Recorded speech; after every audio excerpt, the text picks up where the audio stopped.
Bonjour et bienvenue dans Amis, le podcast où on regarde Friends pour se remonter le moral pendant ce 3e confinement, qui n'est pas vraiment un confinement, mais en fait si peut-être, mais en fait non. Le gouvernement avec les nouvelles mesures de restriction, c'est un peu comme les scénaristes de Friends avec l'histoire d'amour de Ross et Rachel en fait. Salut, moi c'est Anaïs et je commence à vraiment en avoir marre de cette série qui m'a promis un caméo de Brad Pitt et Brad Pitt n'est toujours pas là. Remboursé. Au moins tu sais que tu t'en approches. Oui, là, il y a intérêt quoi. Et moi, c'est Marie. Hier, ma mère m'a écrit pour me dire qu'elle s'était mise à regarder Friends grâce à ce podcast et que c'était, je cite, très drôle.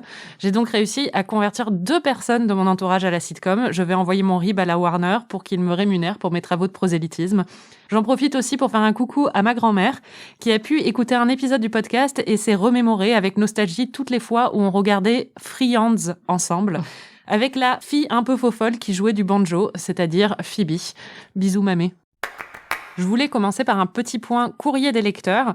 Alors déjà, plusieurs personnes m'ont dit sur Twitter que Bruce Willis n'avait pas coûté cher à la série parce qu'en fait, il avait participé à Friends après un pari qu'il avait perdu contre Matthew Perry, avec qui il a joué dans Mon voisin le tueur. Et d'ailleurs, en parlant de ça, en fait, j'ai appris aussi qu'il avait gagné un Emmy Awards pour ce rôle. Voilà. Waouh. Et oui.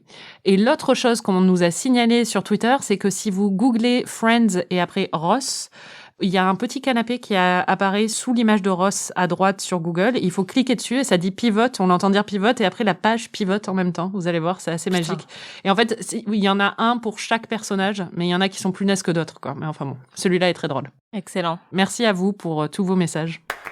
Alors juste avant de commencer, je voulais juste parler d'une espèce d'épiphanie que j'ai eue en regardant ces épisodes. J'étais un peu paniquée parce que j'ai commencé à me dire que Joey Shell ou Rajoey, donc le couple Rachel-Joey, en fait, s'il faut, ce couple n'a jamais existé et je me suis totalement monté la tête parce que là, je vois rien qui se produit alors que ça fait une saison que j'attends le truc. Et donc, j'ai commencé à paniquer et à me dire qu'en fait, il faut que je vis dans le mensonge, que depuis le début, j'ai cette espèce de souvenir modifié dans ma tête et que toi, tu me laisses penser qu'ils vont se mettre en couple un jour alors qu'en fait, ça va jamais se produire et que du coup, je vais passer pour une conne parce que ça n'arrive pas. Bah, je vais rien dire parce que je peux pas te dire une chose ou son contraire. C'est vrai. Voilà, mais cette épiphanie est assez merveilleuse et je suis contente de voir ce développement. À remettre en question vraiment toute ma réalité, quoi. Je me suis dit, peut-être que je fais ce podcast depuis le début en pensant à un truc qui est totalement faux. À l'heure qu'il est ce que tu penses que ce serait une bonne idée, un couple Joey et Rachel, justement ? Ouais. J'avoue, j'ai pas trop réfléchi à la question, mais je pense que en fait là, tout a été bien construit pour que je les imagine se mettre ensemble, donc ça me choquerait pas. Mais en même temps, comme j'ai mon savoir, peut-être qui est totalement faux aussi, mais que Ross et Rachel vont finir ensemble, je sais que quoi qu'il se passe romantiquement dans la vie de Rachel, ça va pas tenir, quoi. Donc c'est un peu compliqué de faire des prédictions là-dessus. J'adore. Bon, on va rester là-dessus et on n'en dira pas plus. Très bien. À la fin de chaque épisode, Anaïs, tu fais des prédictions pour la suite. On va écouter celles pour les épisodes qu'on vient de voir. Précédemment dans Amis. Je pense que Rachel va tomber enceinte. Qui va être le père, selon toi, si elle tombe enceinte ? Alors, j'ai noté, Rachel va tomber enceinte de Tag, Ross ou Joey. Non, mais parce que, en gros, je pense qu'il va y avoir un nouveau truc entre Ross et Rachel. Je sais pas quoi, mais je pense qu'il va y avoir un petit truc. Je pense qu'on va voir le mariage de Mondler à la fin de la saison 7. Et je pense du coup qu'à l'occasion du mariage ou pendant les préparatifs du mariage, on va voir arriver le père de Chandler. Bon, du coup, comme d'habitude, en fait, c'est énervant à chaque fois parce que tu devines tout. Donc, j'ai l'impression que cette série est ultra prévisible. Non, mais je suis trop forte, quoi. Franchement, là, je me sentais plus, quoi. À la fin de la saison, j'étais là, putain, mais bravo, moi. T'es vraiment brillante, hein. Merci. Tu sais pas lire l'heure. C'est clair. Ni faire du vélo, mais dire Friends, j'arrive. Anaïs, à chaque fois, tu nous prépares un petit récap des épisodes. Alors, tu as 1 minute. En vrai, tu tiens jamais 1 minute. C'est toujours plus long. Mais bon, bref, okay. pour la forme, on va dire 1 minute. Dis-nous tout ce qui s'est passé dans ces 12 épisodes. Alors, Rachel fête ses 30 ans. Ça a l'air de vachement la déprimer. Et elle rompt enfin avec Tag. Gros soulagement. Joey a le privilège de se faire cracher dessus par Gary Oldman. Goals. Rachel casse Rosita, le fauteuil de Joey. Rest in peace, Rosita. Monica va acheter sa robe de mariée dans un magasin de déstockage à Brooklyn. Et franchement, quand tu vois la scène, on dirait qu'elles sont au Kosovo en 1998. On dirait la guerre, quoi. Phoebe, elle est en PLS, cachée sous les cintres, tellement elle est traumatisée. Monica fait un bras de fer à quelqu'un. Enfin, c'est n'importe quoi. En plus, ils n'avaient pas investi dans assez de guest stars. Donc, il y a genre 10 personnes, mais elles sont en train de se battre avec chacune. Ouais. Après avoir rompu avec Tag, Rachel a vraiment la dalle. Elle fait que parler de mariage et de bébé, genre dans toutes les scènes. présage. C'est Joey qui est chargé de marier Monica et Chandler et j'ai noté désastre assuré. Mais au final, il s'en sort plutôt bien. Et tout le monde veut coucher avec Ross, y compris les parents de Chandler. Et je les comprends parfaitement. Et enfin, il y a encore une histoire de Porsche, mais là, plus personne ne dit Porsche, donc faudrait savoir. On commence par la fin. Le point culminant de cette saison, c'est le mariage de Chandler et Monica, qu'on attendait depuis 2 saisons, environ depuis l'épisode à Las Vegas. Est-ce que les 2 épisodes sur le mariage ont été à la hauteur de toutes tes espérances ? Alors, est-ce que ces épisodes étaient aussi bien que ceux de Las Vegas et que ceux des fiançailles ? Non. Est-ce que j'ai pleuré ? Oui. Donc, c'était quand même assez bien construit. Je pense que la barre était très, très haute après les finales qu'on a eues dans les saisons précédentes. Mais franchement, j'ai quand même été très réactive. Et vous allez l'entendre, j'ai fait un petit montage de mes réactions. J'étais encore une fois très stressée par les événements de ces 2 derniers épisodes. All right, honey, listen. We can't find Chandler. Okay. Oh, but don't tell them Monica's pregnant, because they frown on that. Okay. I know about Monica. Non. You know? Let's get started before the groom takes off again, huh? C'est vrai que c'est 2 épisodes très stressants. Ça commence un peu soft, où on a un discours de Ross à Chandler. Je voulais savoir ce que tu en avais pensé. Ross, en fait, dit à Chandler, « Maintenant, je ne suis plus ton ami. Je suis juste le frère de Monica pour les 5 minutes qui vont suivre. » Et il lui dit, « Si tu fais du mal à ma sœur, si tu la blesses de quelque manière que ce soit, je vais te poursuivre jusqu'au bout du monde et je te ferai du mal. » Et bon, lui trouve ça très drôle, Chandler. Tout le monde trouve ça très drôle. Mais toi, est-ce que tu as trouvé ça très drôle ou est-ce que tu as été encore bouleversée et émue par la mignoncité de Ross ? Alors, j'ai pas du tout trouvé ça drôle. J'étais hyper énervée que tout le monde se moque de lui et que personne ne le prenne au sérieux.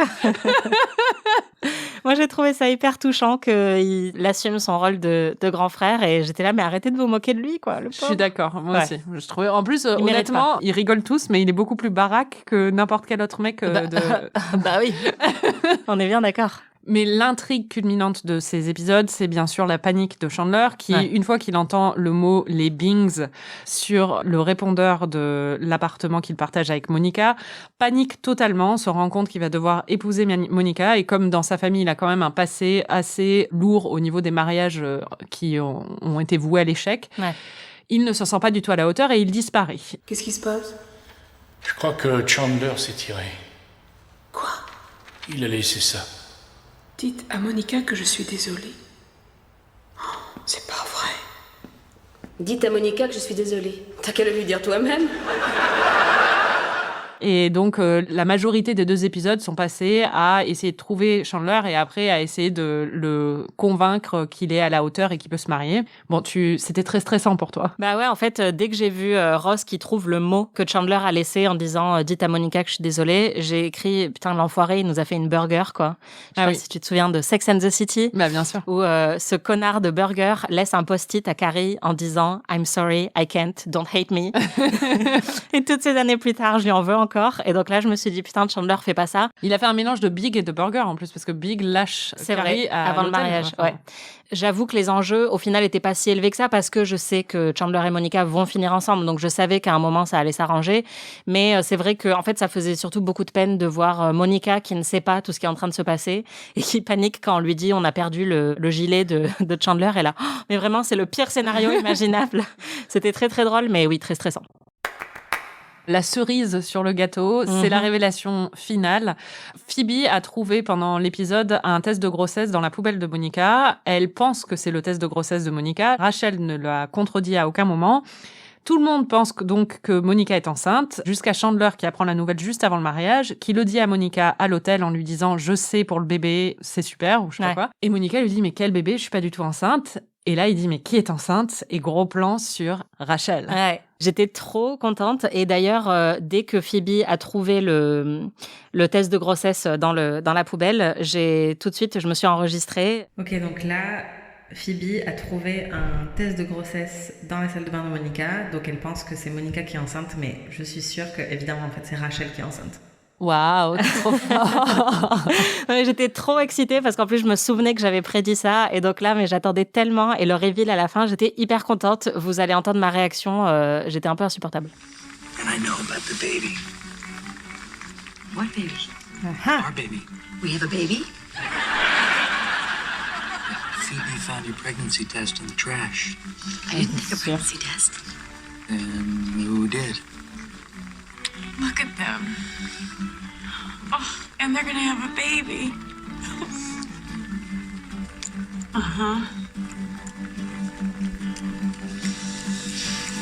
J'en étais sûre. J'adore ce genre de twist en fait. Enfin là, j'ai qu'une seule envie, c'est de voir la suite. C'était hyper dur de me retenir pour venir enregistrer cet épisode, du coup de pas regarder ce qui se passe après. Mais j'ai trop hâte et du coup j'ai plein de prédictions. On en parlera plus tard sur exactement qu'est-ce qui s'est passé et qui est le père et tout. Mais j'adore. J'avoue que le dernier plan où on voit Rachel, ça me fait un énorme pincement au cœur en fait, parce que elle est toute seule, elle est la seule à savoir, en tout cas pour l'instant. Elle voit sa meilleure amie se marier et avoir ce qu'on sait qu'elle veut. Elle veut se marier et elle est enceinte et je ressens un peu sa panique en fait. Tu vois ce que je veux dire? Ou je sais pas si c'est sa panique, mais j'ai l'impression, ça me fait de la peine pour elle un peu. Ou pas de la peine, mais un pincement au cœur en fait. On va faire un petit retour en arrière. On vient de parler des 2 derniers épisodes, mais la majorité des épisodes de cette demi-saison est consacrée aux préparatifs du mariage justement. Alors déjà, on a Ross qui apprend à jouer de la cornemuse. Ouais, encore une fois, un génie musical. Hein.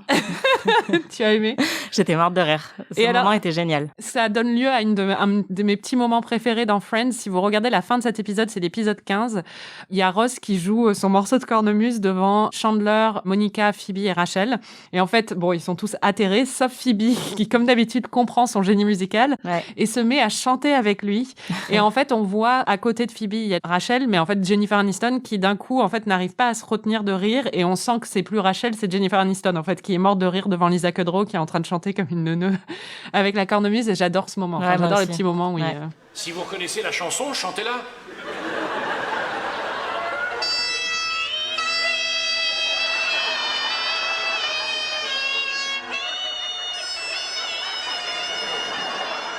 On a Joey qui se porte volontaire pour marier ses 2 amis, on l'a dit, et il prépare un discours, et son discours, c'est à base de giving and receiving and sharing, and you give and you receive and you share.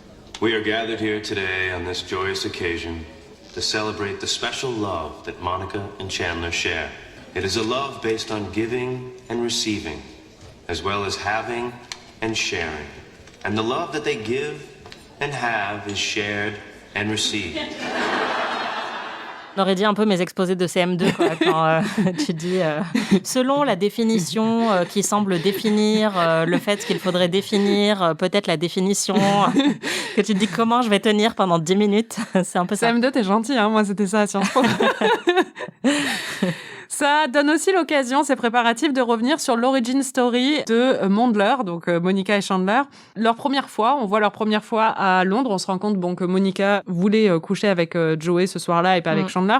Mais surtout, moi, en fait, quand je vois leur première scène ensemble, je sais que c'est une sitcom, donc c'est pas censé être sexy, mais c'est vraiment l'anti-sexy. En fait, ils s'embrassent pendant 2 secondes. Ouais, c'est clair. Et d'un coup, il lui dit, tu vas aller sous la couverture, et ils se jettent tous les 2 sur la couverture, et il enlève tous ses vêtements, et il soulève la couverture pour regarder ce qu'il y a dessous, quoi. C'est tellement triste. C'est clair. Ouais, j'avoue que le truc de Monica qui voulait coucher avec Joey plutôt que Chandler, j'ai trouvé ça marrant, mais du coup, je voulais te demander si toi, t'aurais fait un scandale aussi fort que celui que Chandler fait, parce que tu sens qu'il est vraiment insecure et il le vit hyper mal. Et il dit même à Joey qu'il va plus officier son mariage, que ça a gâché leur amitié. Enfin, ça dure que l'espace d'un épisode, mais c'est quand même assez ouf. Oh bah ça alors, t'es venu parce que tu cherchais Joey? T'avais prévu de me dire ça un jour? Non, parce que je trouvais que c'était pas important. Pas important? C'est pas important? Et s'il n'y avait pas eu la demoiselle d'honneur de Joey, c'est avec lui que tu te marierais pas avec moi? Non, si tu savais comme je suis vraiment contente que cette nuit-là, Joey ne se soit pas trouvé là. Joey, il est plus question que tu célèbres ce mariage maintenant, c'est clair? Tu vois, j'ai pas envie de me retrouver à dire mon oui fatidique tout en ayant dans ma tête l'image de toi avec Monica. Non, j'ai besoin de... Oui, tiens, je sais de quoi j'ai besoin, d'aller faire un tour. Non, attends, reviens. Mais enfin, c'est pas si grave. Si, ça l'est à mes yeux. T'avais envie de coucher avec Batman, et au lieu de ça, tu dois te contenter de Robin. J'ai envie de dire que non, je n'aurais pas réagi comme ça, parce que je suis bien au-dessus de tout ça. Parce que aussi, Chandler sait très bien que Monica l'aime et que si elle était allée chercher Joey, c'était juste parce qu'elle voulait justement un coup d'un soir, mais qu'elle a trouvé quelque chose de bien plus précieux. Après, je comprends aussi que Chandler a énormément de complexes par rapport à Joey, qu'il en a eu pendant des années. Et que ça doit lui faire un peu de mal. Enfin, je comprends sa réaction. Pour moi, elle est pas choquante. Qu'il soit blessé, mais c'est vrai que c'était un peu... Et j'ai trouvé qu'il réagissait très fortement, mais bon. Oui, mais en même temps, ça dure qu'un épisode, donc Oui, ça voilà. m'a pas non plus dérangé. Et c'est aussi l'occasion, ces préparatifs, de nous recoller un nouveau clip show, cette fois sur l'histoire de Monica et Chandler. Bon, j'avoue, j'en peux plus des clip shows. Ah ouais, là. moi non plus. Après, et surtout la scène où Monica fait le truc de l'orgasme, où elle fait 1, 2, 3, et 7, 7, 7, je sais pas quoi, là. C'était encore une fois très gênant, aussi gênant que la première fois que je l'ai vu. J'en avais vraiment marre, j'avais envie de zapper, mais je me suis dit, il faut vraiment que je regarde le truc en entier et tout. Par contre, j'ai encore pleuré quand elle a la dinde sur la tête. Ah bon? Qui lui dit, You're so great, I love you. C'est trop mignon. Ça va pas trop en ce moment. Mais non, mais je suis vraiment hyper émue par Chandler et Monica. Enfin, je trouve que c'est un couple hyper touchant. Je m'y attendais vraiment pas, mais je les adore. Ah. Mais ce dont je voulais vraiment parler au moment des préparatifs du mariage de Monica et Chandler, c'est quelque chose que tu avais prédit dans tes prédictions. Hein. Mm-hmm. C'est l'arrivée du père de Chandler, qui est joué par Kathleen Turner, qui est une actrice américaine très connue, qui a joué dans La Guerre des Roses, L'Honneur des Prizzi, À la poursuite du diamant vert, et qui joue ici donc le père de Chandler. Qui est une femme trans, en fait. Voilà, exactement, qui est une femme trans. Ça n'est jamais dit, mais clairement, c'est une femme trans, parce que ça n'est pas juste... Il y en a qui disent que c'est une drag queen, mais c'est pas une drag queen, parce qu'elle elle n'est pas habillée en femme pour une représentation. C'est une femme trans, de toute évidence, sauf qu'il utilise tout le temps le pronom « il » quand il parle d'elle. On l'appelle jamais par son prénom, je crois, mais il appelle toujours Dad. Il m'a écrit des lettres, il est même venu à New York. Mais je disais toujours que j'étais trop occupé pour le voir. C'est un peu le jeu du chat et de la souris, et j'ai pas envie de jouer. Ah bah ça commence. Mesdames et messieurs, veuillez réserver la triomphe à l'incomparable Elena Mampagny. Bonsoir, mes chéris. Voilà, ça, c'est mon papa. C'était moins pire que ce que je pensais, parce que je m'étais vraiment préparée à un truc assez horrible. Mais c'est vrai qu'ils sont assez transphobes avec ce personnage. Et à un moment, son ex-femme, en fait, l'appelle Charles. Ah oui. Donc ça, c'est assez violent. Enfin, l'utilisation du dead name, voilà, c'est quelque chose qui n'est pas vraiment recommandé. Et effectivement, il continue à dire tout le temps dad, à la mégenrer et à faire... Surtout, moi, ce qui m'a choqué, c'est à faire plein de blagues et de remarques sur le fait que c'est un peu une salope, qu'elle adore les décolletés plongeants. Ah, j'ai une question. J'aurais préféré ne pas avoir à te la poser, mais mon père vient d'appeler, il voudrait savoir si tu pourrais lui prêter un collier de perles. Il t'a dit de quelle couleur il les voulait, les perles? Non. Oh, je ne l'ai rencontré qu'une fois, mais j'imagine qu'il va porter un décolleté. Oui, c'est vrai qu'il faut reconnaître qu'il est plutôt du genre à s'afficher comme père. Oh, j'ai rien qui va lui convenir, mais je vais aller voir chez Rachel. Qu'elle veut porter des bijoux plus voyants que ceux de Monica, alors que pas du tout, en fait. Enfin, quand on la voit, c'est une meuf parfaitement normale.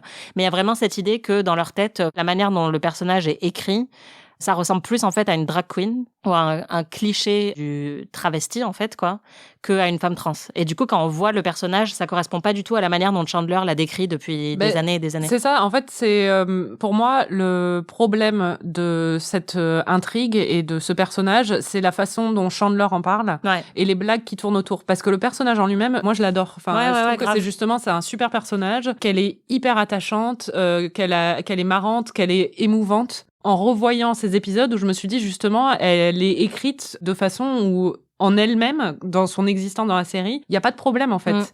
Mais les blagues en fait qui tournent autour d'elle et la façon dont les autres personnages interagissent avec elle, c'est ça le problème. Et Chandler, il y a un moment très émouvant où il finit par lui dire qu'il a envie qu'elle vienne à son mariage et tout ça, et on sent qu'il fait un pas vers elle et que ça lui demande un effort et tout ça. Mais il y a quand même plein de fois où c'est très lourd, quoi. Et je peux comprendre qu'il a un traumatisme d'enfance sur le divorce de ses parents et que c'est pas facile à vivre et tout ça. Mais les blagues non-stop sur ça, moi, ça m'a pas trop fait rire. Et c'est ça qui me dérange vraiment dans cette intrigue, quoi. Bah ouais, je pense que là, on en revient toujours au même problème, c'est-à-dire que la question de est-ce que les scénaristes sont du côté de Chandler, en fait, quand ils font ces blagues-là, bah, pour moi, j'ai l'impression que oui, en fait. Là, c'est-à-dire oui, que, ces blagues-là, elles font rire le public, elles font rire tout le monde. Parfois, et il y a jamais. Ils font même wouhou, où ils applaudissent le public sur certaines blagues où j'étais. Ouais, c'est assez violent, en fait, à voir avec nos yeux d'aujourd'hui. Et en plus, il y a jamais aucun personnage qui lui dit, mais Chandler, arrête tes conneries. Quand il dit, elle est habillée de manière totalement provocatrice et tout, quand tu la vois arriver, t'es là, mais, enfin, n'importe quoi, elle a juste une jolie robe noire. Et il y a jamais aucun personnage personnage qui le remet un peu à sa place. Donc c'est ça qui fait le plus mal au cœur, en fait, c'est que vraiment on sent qu'il n'y a pas vraiment de conscience de la part des scénaristes de la violence de certaines blagues, quoi. Il y a Monica qui essaie de lui dire de recoller un peu les morceaux avec... Oui, voilà, mais qui rigole quand même à toutes les blagues qu'il fait sur le fait qu'elle porte des boucles d'oreilles en diamant ou je sais pas quoi. Enfin, c'est un peu naze, quoi. Ouais. Mais je suis d'accord avec toi sur le fait que c'est un personnage hyper attachant et j'étais très surprise parce qu'avec tout ce qui avait annoncé un peu son arrivée, je m'attendais à déjà un acteur masculin qui aurait été en fait grimé en femme. Tu savais pas que c'était... Parce que je pensais que tu savais qui l'a joué. Non, et vraiment, avec toutes les descriptions que j'avais entendues, je m'attendais à une performance vraiment très déplacée et voilà, avec un acteur masculin qui serait venu avec une mauvaise perruque, du maquillage hyper mal appliqué, quelque chose d'hyper offensant. Et en fait, pas du tout. Donc, c'était plutôt une agréable surprise, même si les blagues sont toujours transphobes et horribles, mais je m'attendais à 1000 fois pire.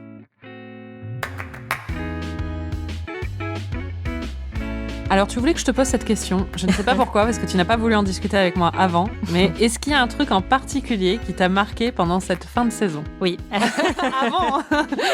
Big surprise. Oui, alors en fait, je voulais revenir sur l'épisode « Celui qui avait une jolie cousine », qui est un des trucs les plus délirants que j'ai vus cette année, peut-être même de ma vie. Je ne sais pas si je vais réussir à m'en remettre un jour. Faut que tu resitues. Alors déjà, on a toute une intrigue de cousinceste, donc d'inceste entre cousins, où Ross trouve sa cousine méga bonne et essaye de l'embrasser. What the fuck?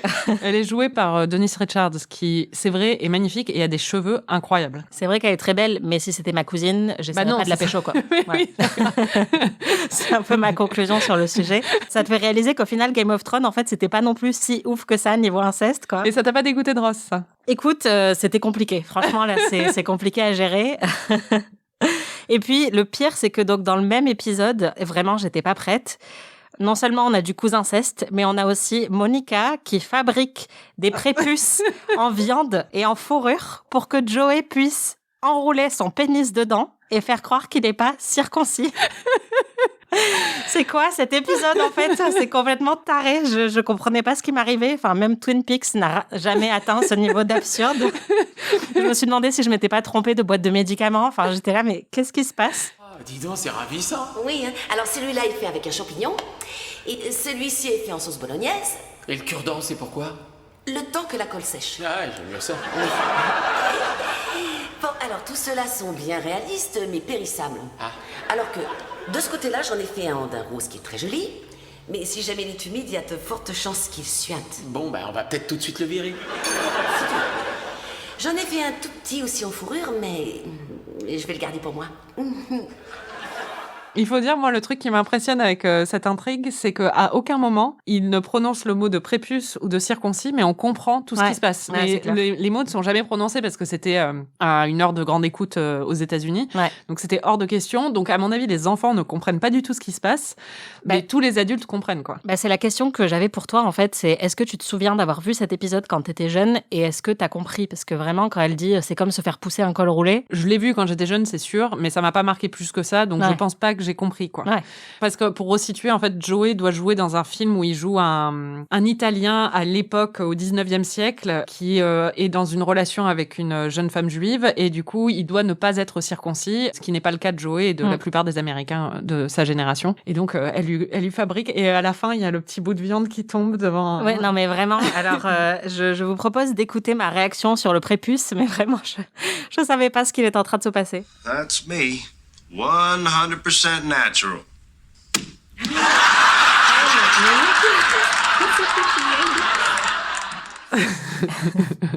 Je suis traumatisée. Et alors, pareil pour le cousinceste, j'ai aussi eu des réactions très très fortes. Oh, I know that look. Forget it. I want it. She wants it. I'm going in. I haven't had sex in a very long time. Je suis traumatisée à vie par cet épisode. Franchement, je ne serai plus jamais la même. Et en plus, comme si tout ça ne suffisait pas, il y avait aussi toute une intrigue qui m'a vachement stressée avec l'enterrement de vie de jeune fille de Monica, où en fait Rachel et Phoebe doivent lui organiser une soirée surprise dont Monica est au courant, mais enfin bref, elles doivent faire semblant de faire une surprise. Elles invitent plein de gens que en fait Monica connaît pas très bien ou qui sont ses anciens collègues. Elles s'y prennent à la dernière minute. Voilà. Et en fait, Monica arrive.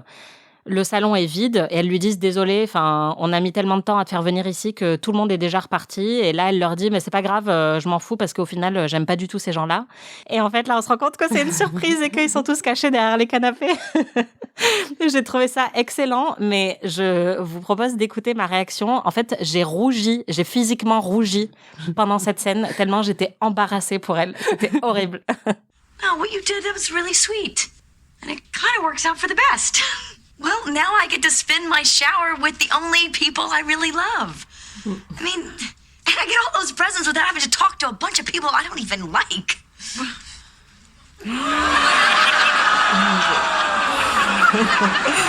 Surprise, Monica.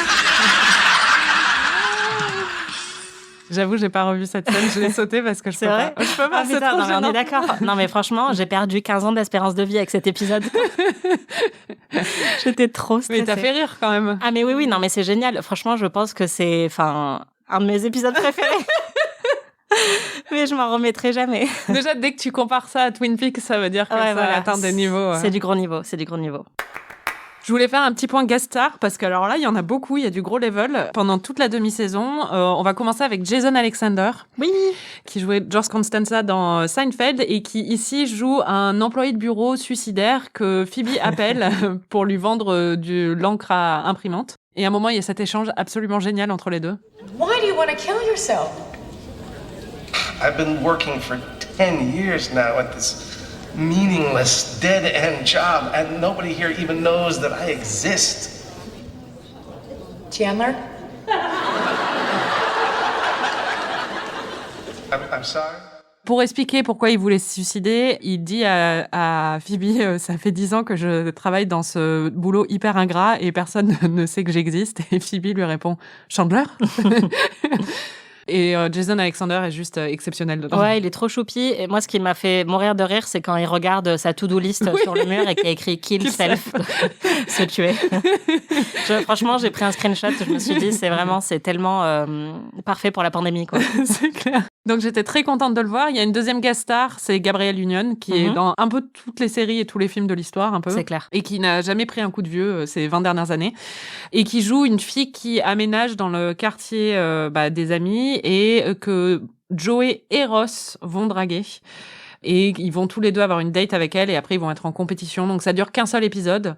Et il faut noter que c'est quand même la première vraie guest star qui est jouée par une femme noire. Ouais, et d'ailleurs j'ai pensé que c'était la future meuf de Ross puisque j'avais entendu que Ross allait avoir une meuf noire dans les dernières saisons. Et après du coup j'étais un peu triste quand elle est partie. Ils ont trouvé une autre meuf noire. Ouais, c'est bien, il y en a eu deux. Wow. Incroyable.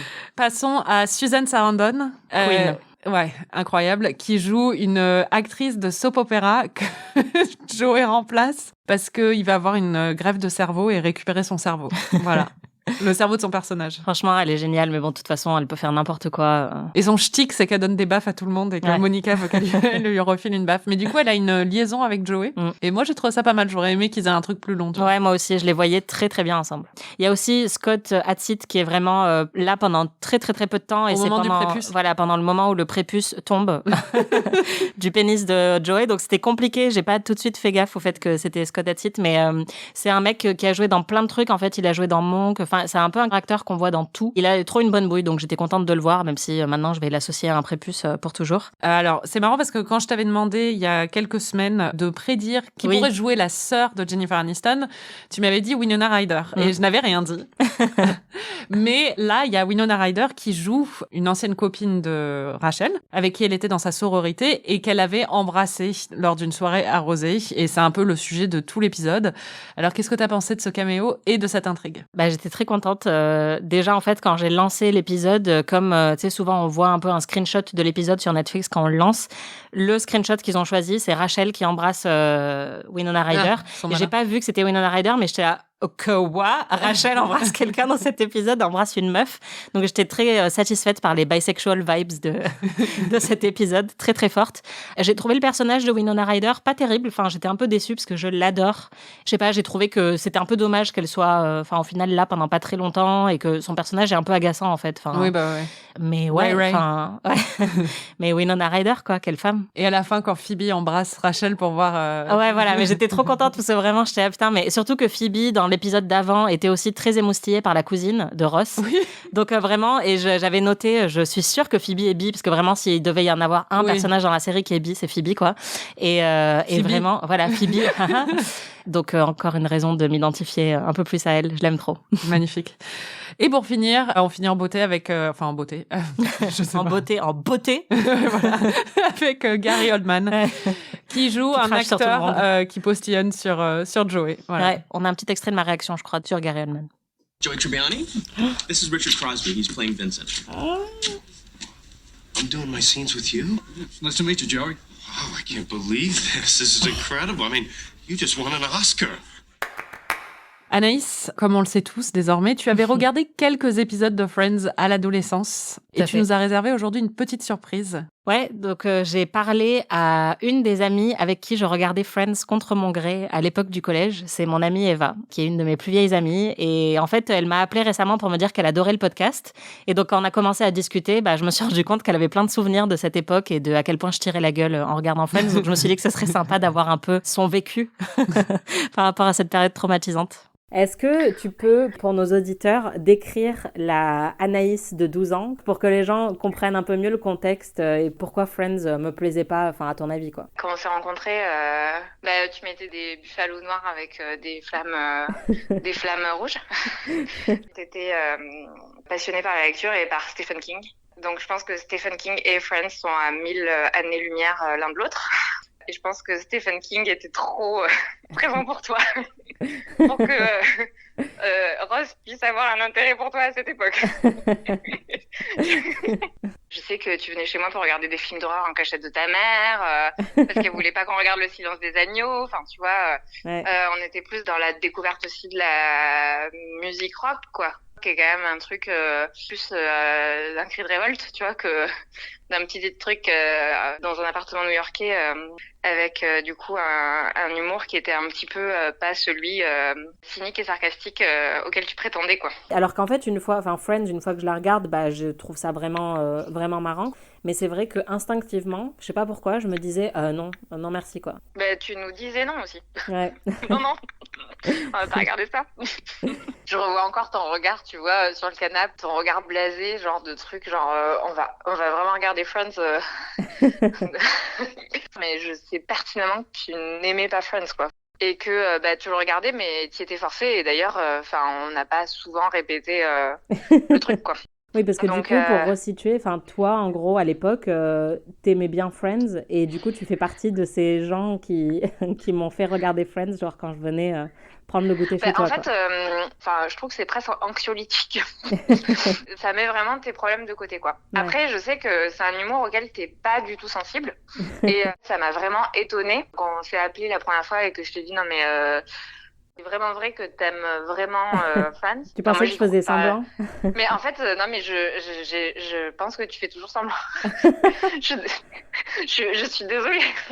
Mais j'arrive pas à m'y faire, tu vois. Mais du coup, est-ce que t'as vraiment des souvenirs de fois où on a regardé Friends ensemble? Parce que pour moi, le seul souvenir sûr que j'ai avec toi, c'est quand on était à Londres en voyage de classe, là. Et on a regardé Friends du coup en VO parce que ça passait à la télé à Londres dans notre famille d'accueil et on comprenait rien. Mais... Oui, mes souvenirs un peu se confondent. Je pense que du coup, dans la famille d'accueil, t'as dû tirer la tronche, parce que tu devais pas comprendre en fait mon engouement. Et à Toulouse, tu te souviens de fois où on a regardé ensemble? Sur le canapé chez moi et au goûter. Je pense qu'en rentrant du collège, tu vois, et toi de me dire que t'avais pas envie, clairement. Je connais bien la tête d'Anaïs quand elle tire la gueule. Voilà. Je sais pas si c'est un réel souvenir, mais j'associe Friends à ta tête de quand tu tires la gueule, tu vois. Donc, du coup, je suis contente que Marie ait réussi à te le faire partager, alors de manière un peu forcée, mais je trouve ça cool qu'elle ait pas lâché le morceau. Et puis, qu'est-ce que ça t'a fait, justement, comme tu me connais, d'entendre le podcast? t'es assez égal à toi-même. Ouf, ça va. tu peux apposer ton sceau d'authenticité sur, Ouais, sur ce non, t'es podcast. assez égal à toi-même. Donc, du coup, j'ai vraiment eu du mal à comprendre que t'aimais bien la série, mais je me suis fait une raison. Moi aussi, je connais bien ta tête quand tu tires la gueule. Tout ami proche est obligé de passer par là. Même avant qu'on soit amis, je connaissais ta tête. Bah, merci à Eva de t'avoir parlé et d'avoir partagé ses souvenirs avec nous. Quoi. Ouais, merci Eva. Pour en finir avec cette saison 7, Anaïs, c'est quoi le moment qui t'a fait le plus rire de ces épisodes ? Alors, le moment qui m'a le plus fait rire, c'est le moment où Joey est nommé à un Soapy Award et il s'est entraîné avec Rachel pour avoir l'air un peu gracieux et reconnaissant, même s'il perd. Et en fait, quand il perd, il fait « What the fuck ?» et il commence à insulter tout le monde. Et en fait, son son est coupé. Donc, on le voit juste être hyper énervé à la caméra. Et ça m'a fait mourir de rire parce que, en plus, on aime bien, toi et moi, les cérémonies de remise de prix, les Oscars, tout ça. Et là, en fait, il n'y a pas de réplique. C'est vraiment juste une performance muette. Mais j'ai trouvé Matt Leblanc exceptionnel dans cette scène. J'étais morte de rire. Toutes les semaines, on choisit un MVP, le meilleur ami de ces épisodes. Anaïs, qui est ton MVP pour ces épisodes ? Mon MVP, c'est le carré de Rachel, qui est enfin bien coiffé. Là, pour le coup, je le trouve vraiment canon. Ah bah voilà, on est d'accord. Ouais. Mais parce que là, ça y est, c'est plus un truc dégradé, chelou. C'est juste, il est droit, il est bien, quoi. Et toi, c'est qui ton MVP ? Mon MVP, c'est Elena Handbasket, donc... le père de Chandler, parce que c'est ça son nom de femme trans. Et que en vrai, justement, en revoyant ces épisodes, je me suis rendu compte que, comme on disait tout à l'heure, quand on enlève toutes les blagues hyper gênantes et dérangeantes autour, c'est un très bon personnage que j'aime énormément, en fait, pour lequel j'ai beaucoup d'affection. Ouais, c'est clair. Et qui m'a vachement émue parce qu'on sent qu'elle veut vraiment renouer avec son fils.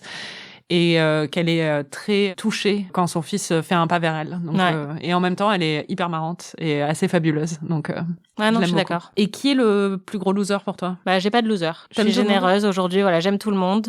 Vous pouvez tous rentrer chez vous. Il y aura pas de mauvaise note cette semaine.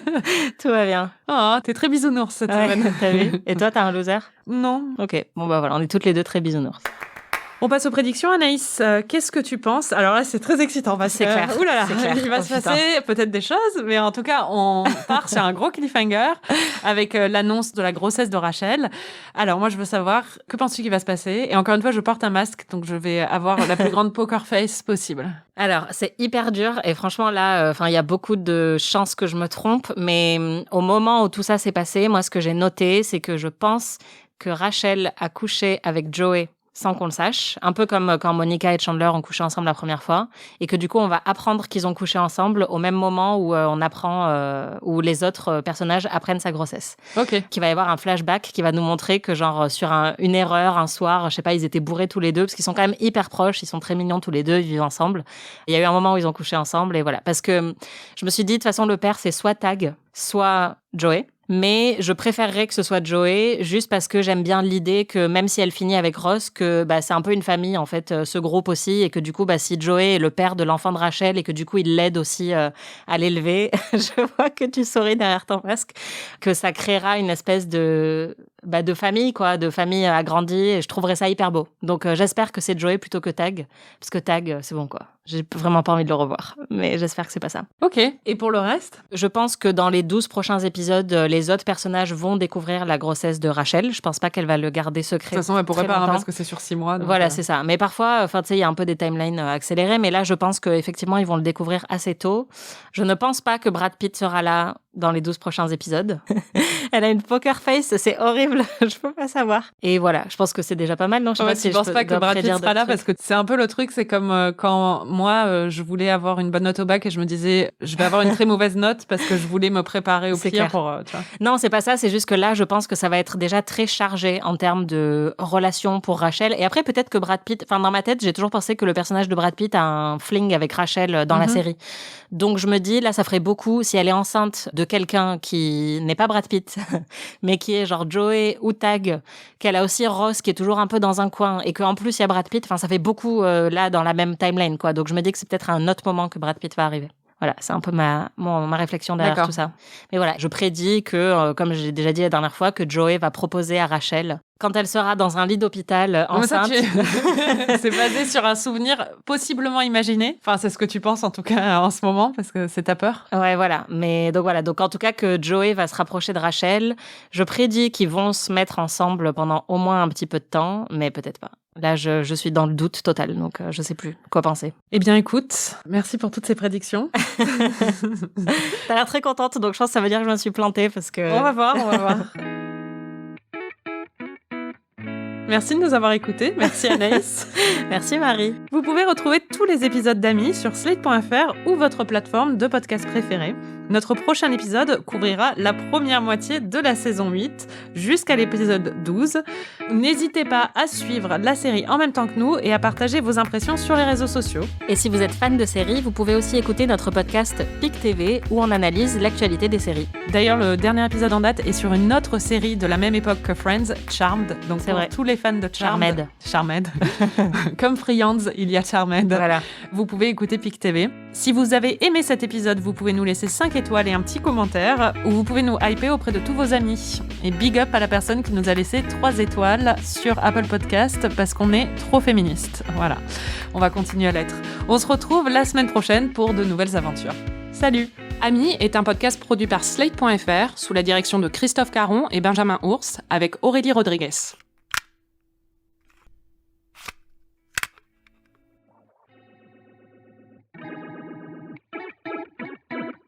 Anaïs, à chaque visionnage, tu prends des notes.